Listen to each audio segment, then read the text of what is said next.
Hello and welcome to Soul GPS. Today I wanted to talk to you about chronic illness and chronic pain and its connection with narcissistic abuse. From my own experience and from what I've observed by working with many clients as well as studying trauma, is that trauma can lead to chronic to chronic pain and to chronic symptoms. It's actually incredibly common. It turns out, before I knew much about the subject, I wasn't aware of how common it was. It was only after I began to talk about this more in my videos, as well as discuss it with my clients and during my workshops, that I realized what a huge number of people who watch my videos and who have been narcissistically abused by others also suffer from chronic pain. There is a very, very close connection or a close correlation. So in today's video, what I want to do is talk to you about how the mechanism of chronic pain and other chronic symptoms, they can be digestive symptoms, those are very common. How do they work and why do they arise?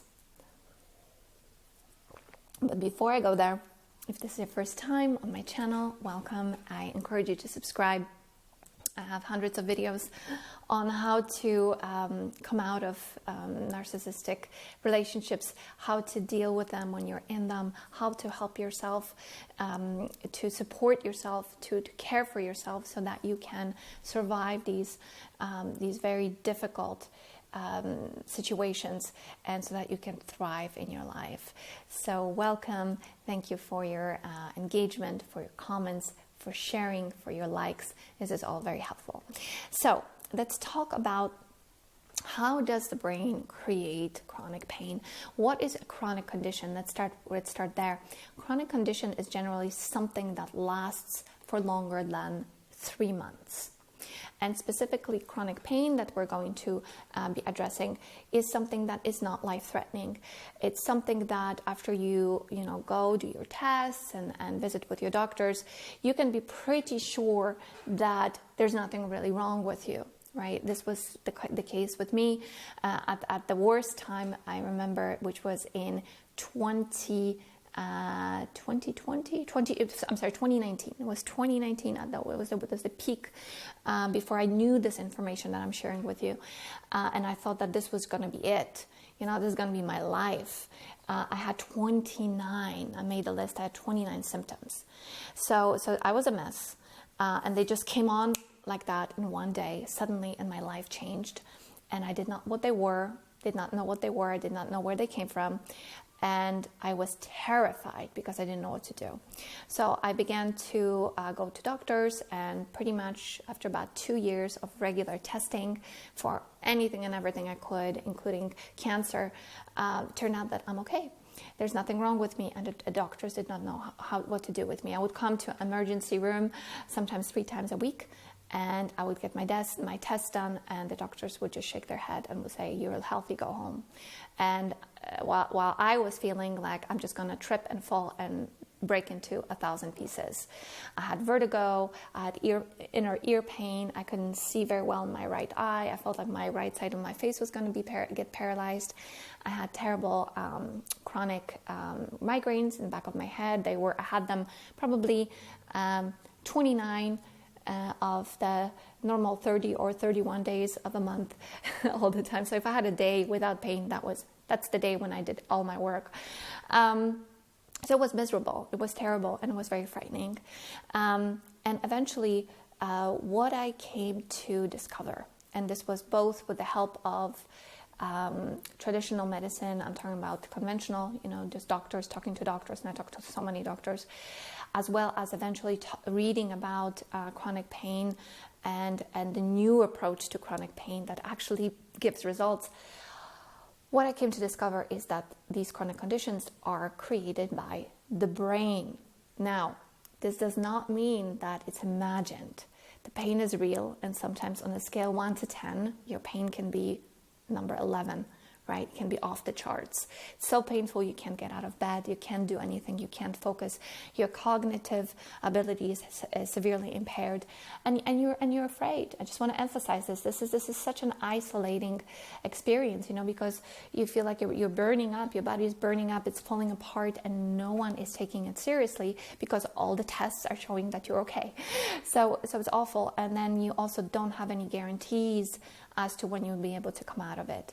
Another thing I learned by listening to and talking to experts in this is that we can't control this thing, but we can influence it. And I mean, this thing is the chronic pain, and ultimately the control center of these symptoms is the brain. And the brain can simulate any kind of symptom, any kind of disease in order to, wait for it, to keep you safe. Because that's ultimately what this is about. It's about keeping you safe. That's why these conditions arise. And the reason why they arise in terms of the cause is because there is a lot of tension that has built up in the body. And most specifically, it is mental and emotional tension. Emotional is key here because emotions is kind of the bridge between the body and the mind. So the way it kind of works is that we have a certain thought. It could be a fear, it could be a lie, it could be something that we attach a narrative to a traumatic event that has happened for us that is self-denigrating, self-deprecating, and that gives rise to terrifying emotions. It could be anger, it could be fear. The most important thing to know is that these emotions, whatever they are not okay to be expressed.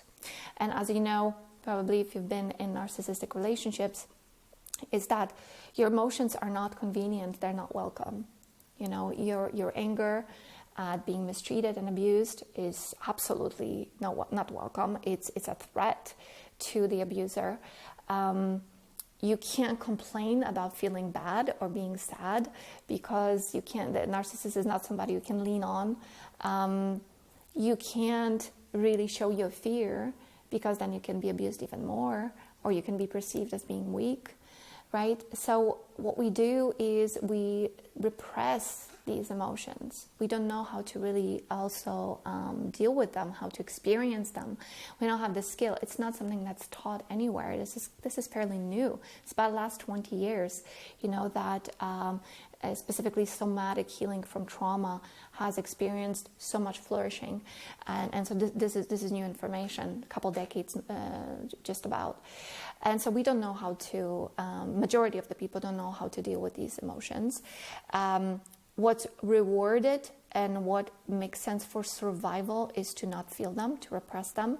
And then there is one more thing, and this was also the reason why I think I've accumulated so much that eventually ended up breaking through the surface in a form of chronic pain, is the relentless rush of life, right? The pace is so fast these days that it can be very difficult to catch breath. I remember when I spent 12 years working in Silicon Valley in technology companies, and there was not much time, to feel.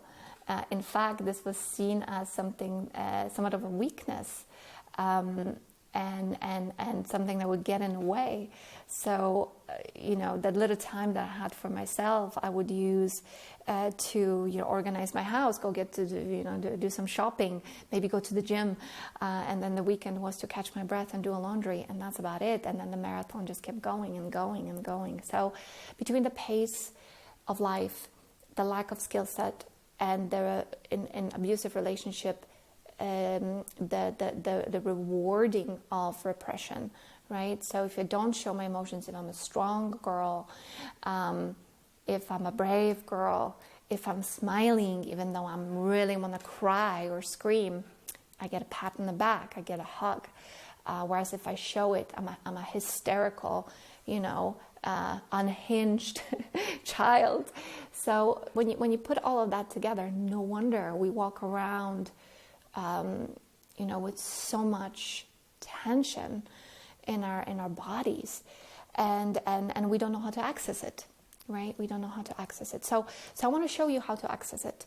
I want to tell you now what I did, what helped me. And of course, this is very reduced version, because I did a little bit more than that. They're great resources on chronic pain that you can reach. You can find the ones that I was reading a lot was the work of Dr. John Sarno.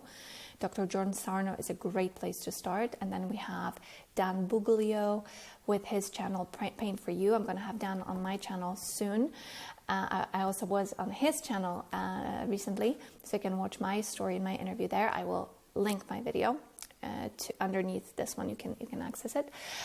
And yeah, many more great people who have figured this thing out. They've figured out that what the brain does when it has a sense that you are being threatened, and this can come from too much unprocessed emotions in the body, is it will simulate pain to keep you safe in your room with your blinds drawn, sitting in the dark, not being out there in the world, doing your thing, interacting, realizing your dreams, because that is now seen by the brain as dangerous. So it's a survival mechanism ultimately. So what you want to do is you want to access your emotions, and you can do it in both a static way and a somatic way. So first, the static way, which is basically you sit down or you lie down, and you just close your eyes and you sink into your body. You just put your awareness on your body and you begin to scan it up and down a few times. And what you're doing is you're looking for tension. And that's usually a pretty easy thing to do. It's not very difficult. It's pretty easy to spot where that is. So you find it where it is. My tension right now is a little bit in my throat because I've been talking a lot. I just had several sessions with clients, and this is my fourth video, because I'm doing it in 2 languages that I'm recording. So I feel a little bit of tension in my throat. So you find that tension, and now what you want to do, and this can be a little bit more difficult if you haven't practiced this, is to try to see if there's an emotion, if you can discern an emotion that's in that tension. Is there a deeper story? You don't need the full story, the full narrative of why and what does it remind me of. You may, if it's helpful, but you don't have to. So for me, I'm noticing a constriction. There's some fear here. I don't really know why, but I can say that there's a little bit of fear. And what else might there be? Yeah, mostly just some anxiety. But if I were to go to the source of the pain where I usually feel it, which is in my solar plexus, there is often more. There can be more emotions, such as fear is usually present. It's a very human emotion, it's a very common emotion. And sometimes it can arise for no reason. It can be quite habitual. There can also be sadness. A lot of us carry a lot of sadness for many reasons. It can be because we empathize with people who are sad. It could be because we feel sad about something that we did or didn't do in our life. Yeah. Anger is a big one, especially if you've been in a narcissistic relationship. You may not feel it initially. The anger tends to be quite numbed out, but if you can reach it, that can be very revelatory and liberating. To start accessing that anger, it will release by heat usually, but that's also a very, very common emotion. So that's the second step, is just to feel the emotion. And once you grab a hold of that emotion, and once you grab a hold of that tension, what you may notice sometimes is that it will move. Once you sort of pin it down, it will slit. It will go somewhere else. And the other thing you need to do after that is just to give it some love and some attention. Not to be like, oh, I don't want to feel this is horrible, but instead do the opposite and be like, okay, I see you, I feel you, it's okay. You can be here. It's fine, even though I know it hurts and it's very uncomfortable. But these soothing words, this soothing attitude can help to pierce through the tension and for it to begin to release. So that's the static, right? And you want to do this as often as you need to. It's likely, you may be lucky, but it's likely that you may need a few weeks of this, or a few months of this, or even a few years. In my case, it was a couple of years before all of this stuff finally, at least to the point where the symptoms went away. Because I still have emotions, I still have tension, I still have stress. That doesn't go because it's part of life. But I feel like I'm caught up when it comes to processing it. So it's sort of like what I feel now. It's the more recent stuff as opposed to the older stuff. The somatic work is even more fun and fascinating, and I think it works even faster because now we add movement. And it could be as simple as taking a walk while you're doing what I just did, what I just showed you, or you can do a dance. I'm a fan of dancing because that allows for broader range of motion, and especially if it's uncoordinated, unchoreographed. If it's spontaneous, you may do a weird move, kind of a voodoo move, or barely any move, but it may be exactly what your body needs to express in that moment to help you release that tension. And again, you may feel great after just one time, or you may need to do this regularly. A recent example is my mom, who's now having some issues with her digestive system. I told her about this, and she turned on. There's this really cool band we like. We both like it. It's called Nightwish, and it's a metal band. It's symphonic metal, and she loves it. And she said one day she just put it on and she started dancing, and she ended up dancing like half an hour. And I asked her, "How are you feeling?" She said, "All my symptoms disappeared." I really, movement has this power. So it doesn't need to be, dancing. It could be walking. It could be crawling, anything. The thing is that you're going to have to find the keys to your locks, the codes to your safe, that will then unlock the right combination for you to feel the safety to release and to let go. And again, this is a process. Don't be impatient. This will take time. But the really great thing about this, about learning these techniques, is that they will serve you for the rest of your life. Because again, stress and tension are part of life. Emotions are part of life.